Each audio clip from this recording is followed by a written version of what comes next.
বিচারগুলার different একটা result আসলো না, কিন্তু বিচার কিন্তু হয়ে গিয়েছিল। তাহলে প্রহসনের বিচার করার থেকে আপনার কি ওই জায়গাটা তৈরি করা ঠিক না, যে যে বিচারটা নিরপেক্ষ হবে?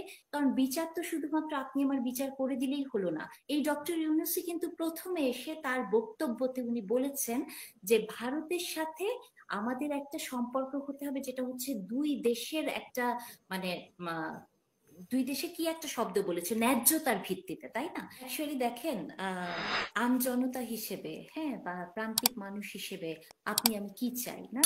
আমরা নির্বাচন চাই। নির্বাচন চাই কেন? নির্বাচন চাই কারণ নির্বাচন হচ্ছে গণতন্ত্রের পূর্ব শর্ত। এবং এই সরকারটা যখন এসছে, এটা তো একটা নর্মাল সরকার নয়, এটা একটা অন্তর্বর্তীকালীন সরকার। এবং অন্তর্বর্তীকালীন সরকারের কাজই কিন্তু কেন, কোন পরিস্থিতিতে এসেছে? কারণ আমরা দিনের পর দিন ভোট দিতে পারিনি, 3টা নির্বাচন গেছে আমরা ভোট দিতে পারিনি। মানুষ কিন্তু ভোট দেওয়ার দিকেই তাকিয়ে আছে, তাই না? তো অন্তর্বর্তীকালীন সরকার যদি আসে গণতন্ত্রকে পুনরুদ্ধার করার জন্য, তাহলে গণতন্ত্রকে পুনরুদ্ধার করার পূর্ব শর্ত কি নির্বাচন নয়? আর বিএনপি নির্বাচন চাইছে এই কথাটা বলে মানে মোটা দাগে বিএনপি কি শুধু নির্বাচন চাইছে? আমার তো মনে হয় যে আপনি যদি এখন তো যে কোনো নিউজ জানা খুব বেশি সহজ না।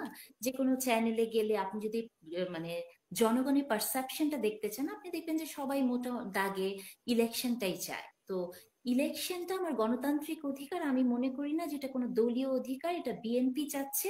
আমি মনে করি গণমানুষ যারা বহু বছর, যেমন ধরেন এই জেনারেশনের কথা যদি বলি, যে এবার যারা নতুন ভোটার হবেন বা যাদের বয়স 20, 22, 25 না, তারা তো আসলে জানেই না যে ভোটের সৌন্দর্যটা কি।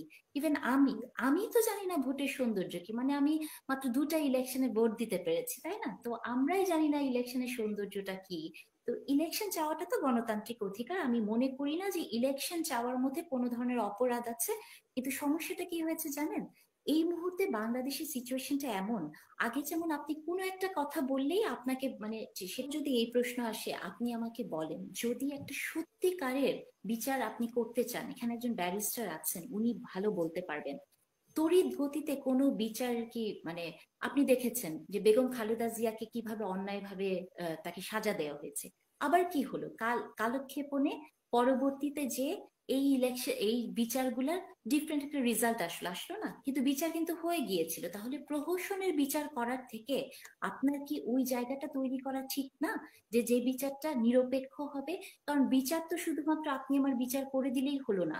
যে অপরাধী তারও কিন্তু সেই জায়গাটা থাকতে হবে, তার নিজেকে মানে বলার জন্য, তার নিজেকে নিজের স্ট্যান্ডটাকে প্রকাশ করার জন্য। তো সেটাই যদি হয়, যে প্রসঙ্গে ছিলাম, যে যখনই নির্বাচন নিয়ে কথা হয়, এখন একটা সমস্যা হচ্ছে কি, গত রেজিমে আপনি যাই বলতেন সেটা যদি আওয়ামী লীগের বিপক্ষে যেত, আপনাকে রাজাকার বানিয়ে ফেলা হতো।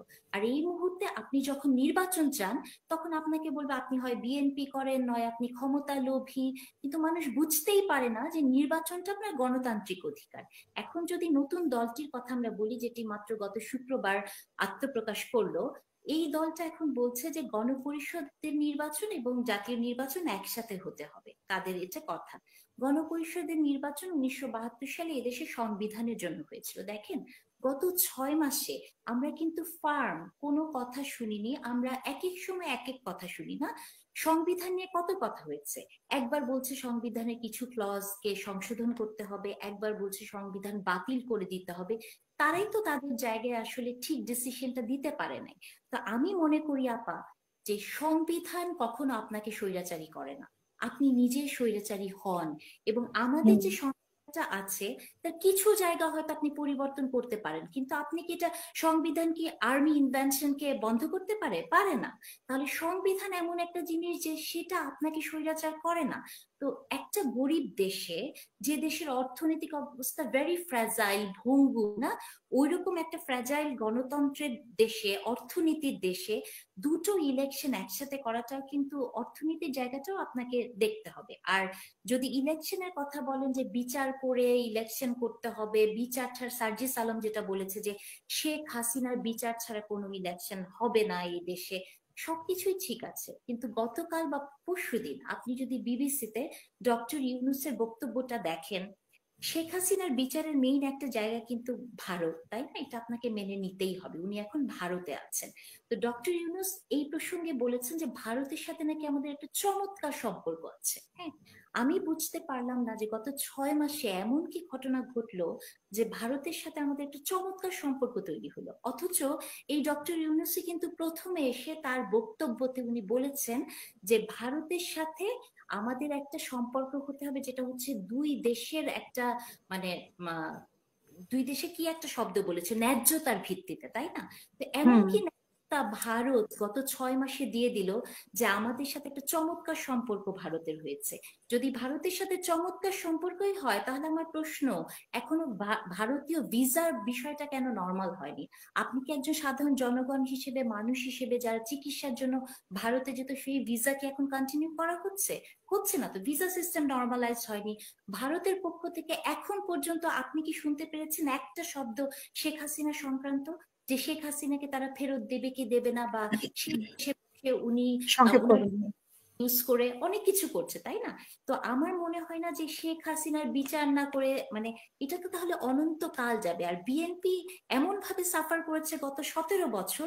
আমার তো মনে হয় যে সবার আগে, মানে মোটা দাগে এটাই তো সত্য কথা যে এই মুহূর্তে ইলেকশন হলে হয়তো বিএনপিরই ক্ষমতায় যাওয়ার সম্ভাবনা অনেক বেশি। তাহলে বিএনপি কেন বিচার করবে না, আপনি আমাকে বলেন। ঠিক আছে। জি, অসংখ্য